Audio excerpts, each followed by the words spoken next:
E aí, qual é a nossa obrigação? Temos a obrigação de ser santos, perfeitos? Até sim, mas não conseguimos, a gente tenta, mas como diz em Romanos 7, né? Quem me livrará desse corpo do pecado? Dou graças a Deus, porque esse corpo, ele morre, ele volta ao pó, por quê? Por causa do pecado, mas o Espírito vive por causa da justiça, como está em Romanos 8, 10, né? Então esse corpo, enquanto vivemos nesse, é igual Paulo fala em Romanos 7, o bem que eu quero eu não faço, o mal que eu não quero, esse eu acabo fazendo, então eu não consigo ser perfeito. Mas uma coisa eu consigo, orar e vigiar. Jesus falou claramente, né? Vigiai e orai, porque o espírito está pronto, mas a carne é fraca. E quando Jesus estava lá, muito triste, porque ele sabia de que forma ele ia morrer. Imagina um prego grande daquele no seu calcanhar ali, isso deve doer demais, meu Deus, né? A morte de cruz é tortura, era a tortura que os romanos faziam na época, né?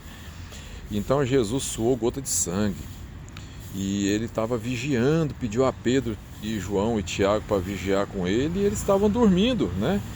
Então Jesus fala, olha, nós temos a obrigação de orar, vigia, ora, para não cair em tentação. Jesus fala claramente lá em Mateus 7,7 que tudo que a gente pede, recebe. Aquele que pede, recebe, aquele que busca, encontra. Por que Jesus falaria isso se fosse mentira? Ele é a verdade, ele não mente. Então se ele falou é porque é verdade. Se Jesus falou que quem pede, recebe, é porque de verdade quem pede, recebe. Com ele não tem mentira. O reino de Deus é um reino maravilhoso. É um reino que Deus já tem tudo, ele está servido, ele tem tudo, ele não precisa de nada. O prazer dele, a natureza dele é servir, e de graça. Tanto é que a salvação é de graça, né? Jesus chega de dar o exemplo de uma viúva e um juiz. O juiz não temia a Deus nem aos homens, mas a viúva ficava insistindo tanto que o juiz acabou fazendo justiça e atendeu ela.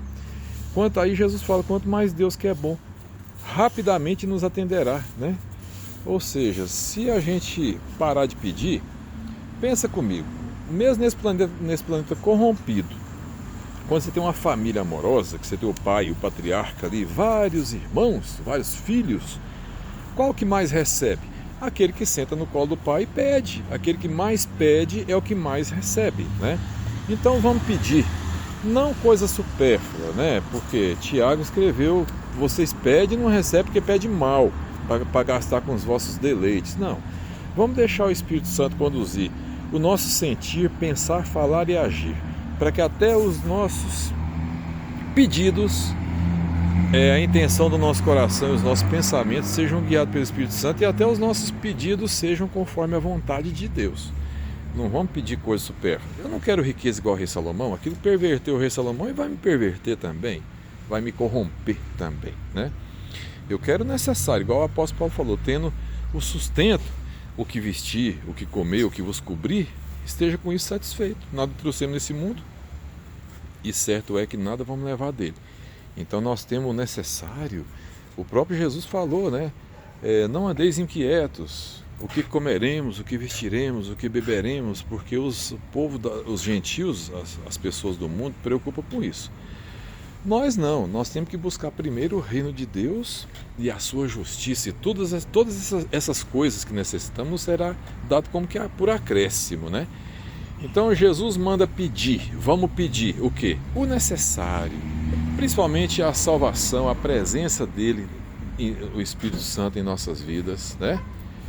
E a cura das enfermidades, porque ele levou sobre si as nossas enfermidades, nós temos que pedir, quebrar as maldições de família, né? Que quebra essas diabetes da vida, essas coisas que vêm aí passando de geração em geração na família da gente, tem que ser quebrado em nome de Jesus, né?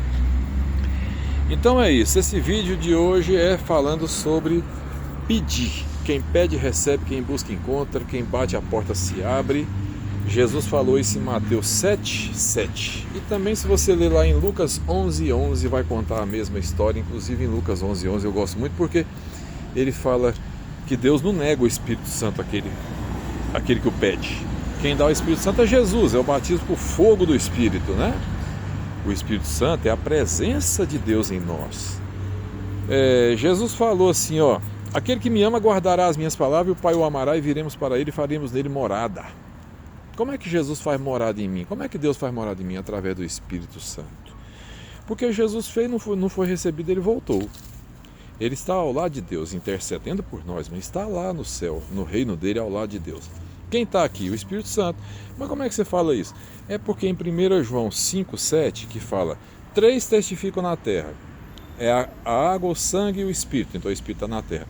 3 são os que testificam no céu: o Pai, a Palavra e o Espírito. Então o Pai, a Palavra e o Espírito estão no céu. Ah, e o Espírito está lá e está aqui ao mesmo tempo? Sim, ele está lá e está aqui.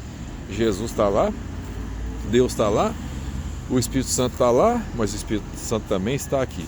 E ele habita onde? Em nós. O dia que houver o arrebatamento, que o Espírito Santo for tirado da terra, não vai ter mais milagre, não vai ter mais cura, não vai ter mais nada. O demônio vai ter total liberdade, porque o Espírito Santo que habita em nós vai ser levado. Por quê? Porque nós vamos sermos levados, né? A partir do momento que todo cristão é arrebatado por Jesus e os seus anjos, o Espírito Santo não fica aqui, porque ele habita em nós. E não habita não em templo feito por mãos humanas, mas sim no templo feito por Deus, que é o nosso corpo. É aqui que ele habita, né? Então é isso, o vídeo já está grande, com 6 minutos. Vamos pedir. Quem pede recebe, quem busca encontra. Pensa comigo, se Deus mandou pedir, é porque ele tem intenção de dar, ok? E para finalizar, vamos dizer João 14,12. Jesus falou: aquele que crê em mim fará as obras que eu faço, e olha só, hein? E maiores do que essa. Por quê? Porque eu vou para o Pai, e tudo que pedir em meu nome eu farei. Quem faz é Ele. Muita gente pensa que é força do pensamento. Não, não é. É milagre feito por Jesus, porque ouve nossas orações, ok?